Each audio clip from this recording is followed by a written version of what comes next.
මේ නයිමිරිස් අච්චාරුව මාරම සුවඳයි. ඒ වගේ මාරම රසයි. අපි වෙනදා හදන අමු මිරිස් වලින් හදන අච්චාරුවට වඩා මාරම සුවඳක් මාරම ෆ්ලේවර් එකක් මේ නයිමිරිස් අච්චාරුවේ තියෙනවා. ඉතින් මේ අද වීඩියෝ එක නයිමිරිස් රසට සුවඳට ආස ඔයාටම මේක හදලා බලන්නම ඕනේ අච්චාරුවක්. ඔයාලා හැමෝම ආදරයෙන් මගේ YouTube channel එකට පිළිගන්නවා. ඉතින් දැන් මේ නයිමිරිස් අච්චාරුව හදන්න මම මගේ වගාවෙන්ම නයිමිරිස් කඩා ගන්න ගමන් තමයි ඉන්නේ.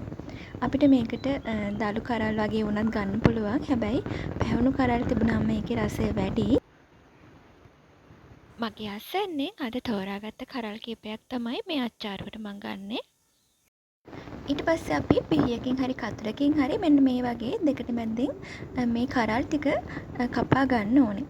දැන් ඔයා නයිමිරිස් කන්න ආස වුණාට සමහරලාවට සැර ගතියට ගොඩක් ආස නැති කෙනෙක් නම් මේ පේන මේ කරල් ඇතුලේ තියෙන මේ බීජ ටික වෙනමම කපලා අයින් කරගන්න පුළුවන්. එහෙම සැර ප්‍රශ්නයක් නැත්නම් ඔයාලට පුළුවන් මේ බීජ ටික ඉවත් කරගන්න නැතුව මැදින් කැපුමක් දාගෙනම මේ විදිහටම එකතු කරගන්න.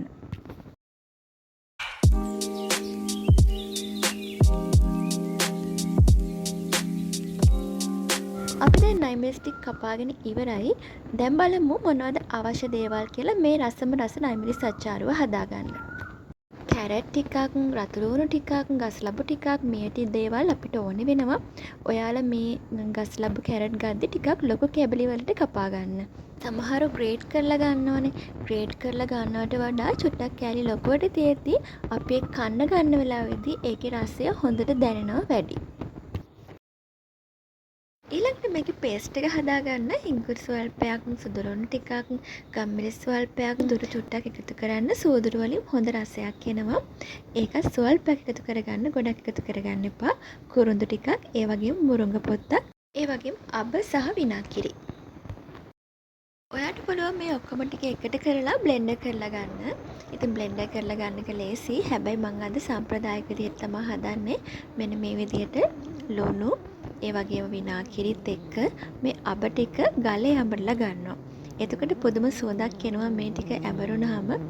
මේ ටික ඇඹරුණාට පස්සේ මම අර පේස්ට් එක හදාගන්න ඉතුරු අමුද්‍රව්‍ය ටික ඒ කියන්නේ සුදු ලුණු, සූදුරු අපි එකතු කරගන්න ගම්මිරිස් ටික, එතකොට කුරුඳු පොතු ටික මේ ටිකත් හොඳට පේස්ට් එකක් වෙනකම් මෙන්න මේ විදිහට අඹර ගන්නවා.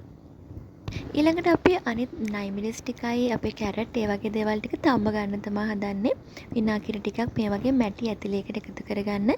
කොයිම වෙලාවකවත් ඇලුමිනියම් භාවිතා කරන්න එපා. මේ විදිහට අපි විනාගිරි ටිකකට ලුණු ටිකක් අනිවාර්යෙන් එකතු කරන්න. මේ වෙලාවේ විනාගිරිත් එක්ක ලුණු ටිකක් එකතු කරපුවාම ඒකට අර හොඳට ලුණු ටික අහනවා. එතකොට මේ මිරිස් වලට, ලුණු වලට, කැරට් වලට හොඳට ලුණු ගතිය අහනවා. ඔයා මේ දේවල් තම්බ ගද්දි පැහැ වෙනස් වෙනකන් තම්බ ගන්න එපා. ලාවට තැම්බුනහම ඇති කැරට් උනත් අර දිය වෙනකන් තම්බ ගන්න එපා. පැහැය වෙනස් වෙනකන් තියන්න එපා. පොඩ්ඩක් රත් වුණු ගමන් ගන්න. මොකද නැත්තම් අර දිය බේරෙනවා වගේ වෙනවා. අච්චාරුව ඉක්මනට හදා ගන්න ඕන නිසා මෙහෙම තම්බලා ගන්න පුළුවන්. එහෙම නැත්නම් වාට සාම්ප්‍රදායික ක්‍රමයට මේ දේවල් තෙත මාත්තු කරලා අමුයම එකතු කරන්න පුළුවන්. දැන් මම අර කලින් හදපු පේස්ට් එකට මේ විදිහට විනාගිරි ටිකක් එකතු කරගන්නවා. ඊට පස්සේ ඒකට මම කහ කුඩු හැන්දකුත් එකතු කරනවා. මේකෙන් හොඳ ලස්සන පාටයක් අපිට හම්බෙනවා. අපි කලින් ගත්ත අර මැටි ඇතිරියටම මේ ටික අපි දාගන්නවා. චොඩ්ඩක් රත් කරගන්න තමයි මේ හදන්නේ. මේ වෙලාව අපි සීනි පොඩි හැන්දකුත් එකතු කරනවා. මොකද මේක පොඩ්ඩක් කටුක රසයිනේ.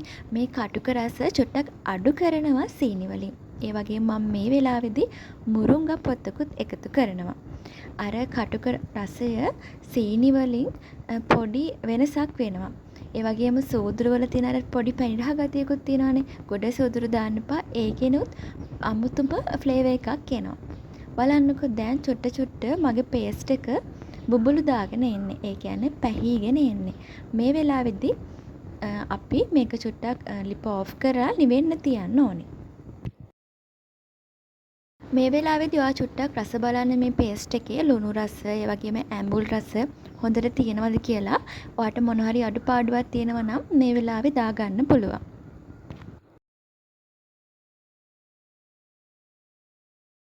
දැන් මම හදාගත්ත පේස්ට් එක මම තඹගත්ත ලුණු කැරට් වලට එකතු කරන් තමයි යන්නේ. ඔයාලට පේනවද මේකේ පේස්ට් එකේ දියාරු ගතිය අඩුයි. උකු ගතියත් දියාරු ගතියත් අතර මැද පේස්ට් එකක් තමයි අපි හදාගන්න ඕනේ. එතකොට මේ අපේ මේ අමුද්‍රව්‍ය වලට හොඳට එකතු වෙලා මේක මික්ස් වෙනවා. මේ විදිහට මික්ස් කරද්දී ඔයාලට ග්ලව්ස් එකක් තියෙනවා නම් පාවිච්චි කරන්න පුළුවන්. මට ඉතින් එහෙම මේ වෙලාවේ නැති නිසා මම අතින්ම තමයි මේ මික්ස් එක හදාගත්තේ. ඔයාලට පේනවා ඇති අපේ මික්ස්චර් එක හොඳට මේ නයිමිරිස් වල එතකොට මේ කැරට් වල හොඳට තැවරිලා තියෙනවා. ඉතින් අනිවාර්යෙන් ඔයාගේ පේස්ට් එක හදාගත්තී අනිවාර්යෙන්ම උකු ගතියත් ඒ වගේම දියාරු ගතියත් අතර මැද විදිහට හදාගන්න.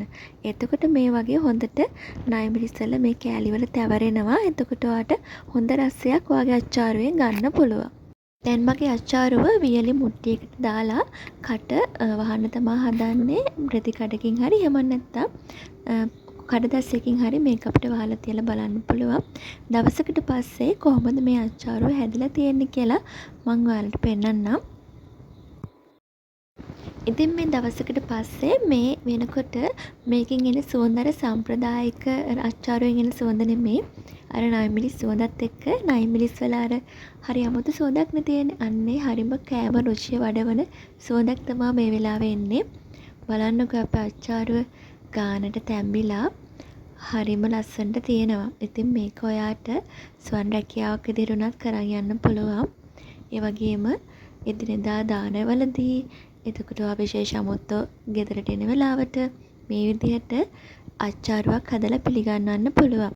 වෙනස් රසය සහ මේ සුවඳ නිසාම මේක හොඳ අමතර ආදායමක් ගන්න පුළුවන්. ස්වන් රැකියාවක් විදිහට උනත් කරගෙන යන්න පුළුවන්. ඉතින් මම මේ තියෙන්නේ මේ හදපු මේ බෝතලේ නයිමිරිස් අච්චාරුවක්. මේක අපේ ගෙදරට ආපු අමුත්තෙකින් ආපු ඉල්ලීමක් නිසා මම ආයේ ඒක හදලා දුන්නා. ඉතින් මට හිතෙනවා අර සම්ප්‍රදායික අච්චාරු අමුමිරිස් අච්චාරුවට වඩා වෙනස් නිසා මේක අනිවාර්යෙන් හොඳ වෙළඳපළක් හදාගන්න පුළුවන් වෙයි කියලා. ඉතින් ඔයාලට පුළුවන් මේ වගේ බෝතල් වල ඇසුරුම් කරන්න. එහෙම නැත්නම් ප්ලාස්ටික් සෞඛ්‍යාරක්ෂිත කප් තියෙන්නේ. ඒ වගේ ඇසුරුම් කරලා ඔයාට මේක ස්වන් රැකියාවක් විදිහට උනත් කරගෙන යන්න පුළුවන්. මේ වීඩියෝ එක බලන ඔයාත් නයිමිරිස් වලට ආස කෙනෙක් නම් අනිවාර්යෙන් මේ නයිමිරිස් අච්චාරුව ගෙදර හදලා බලන්න කොච්චර රසද කියලා ඔයාට එතකොට තේරෙවි. ඉතින් අනිවාර්යෙන් මේ නයිමිරිස් අච්චාරුව ඔයා හදන්න ඕනේ අච්චාරුව. ඒ වගේම ඔයා දන්න තව අලුත් දේවල් තියෙනවා නම් තව මේකට ඇඩ් වෙන්න ඕනේ කියලා හිතන දේවල් තියෙනවා නම් කමෙන්ට් කරන්න යන්න. ඒ වගේම මේක අත්හදා බලපු අය රස කොහොමද කියලාත් කමෙන්ට් කරගෙන යන්න. ඉතින් මෙතෙක් වෙලා මේ වීඩියෝ එක බලපු ඔයාලා හැමෝටම ගොඩාක් ස්තුතියි.